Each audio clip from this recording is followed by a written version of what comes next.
5 বছর হয়ে গেছে ওর সাথে আমি রিলেশন করি। ও আমার বাড়িতে যাইতো, তখন ওর সাথে আমার ফিজিক্যাল সম্পর্ক হইতো, শারীরিক মেলামেশা সবসময় হইতো যখন ও আমার সাথে দেখা করতে যাইতো।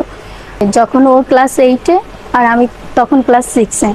তো একদিন ও যখন ক্লাস 8-এ অ্যাডমিশন দিবে, মানে পরীক্ষা এক্সাম হয়েছে, ফাইনাল এক্সাম, তখন ওর ঘরে আমি গেছিলাম। যাওয়ার পরে ও আমার সাথে ফিজিক্যাল সম্পর্কে জড়ায় গেছে। ফার্স্টে ফিজিক্যাল সম্পর্কে জড়ায় গেছে, তারপর হচ্ছে আমি ওর সাথে আস্তে আস্তে কথা বলতে বলতে অনেক গভীরে চলে গেছি। 5.5 বছর হয়ে গেছে ওর সাথে আমি রিলেশন করি।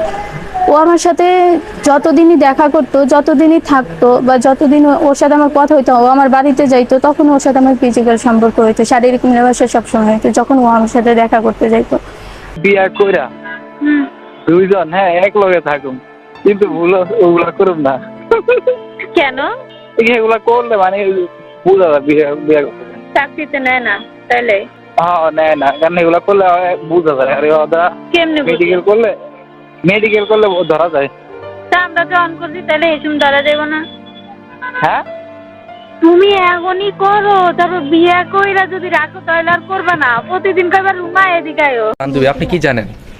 আমি জানি বলতে, আমরা যখন একসাথে পড়তাম তখন মেহেদি আসতো, আসার পরে ওরা একসাথে দেখা করতো, একসাথে কথা বলতো, বিভিন্ন জায়গায় যাইতো। তারপরে মেহেদি ওকে আশ্বাস দিত এমনটা যে আমি তোমাকে বিয়ে করব, এমন এমন। তো এরকম আশ্বাস দিয়ে তার সাথে ফিজিক্যালি রিলেশনশিপে চলে গেছিল ওরা। 5 বছরের রিলেশন ছিল, খুবই ক্লোজ ভাবে রিলেশনটা ছিল।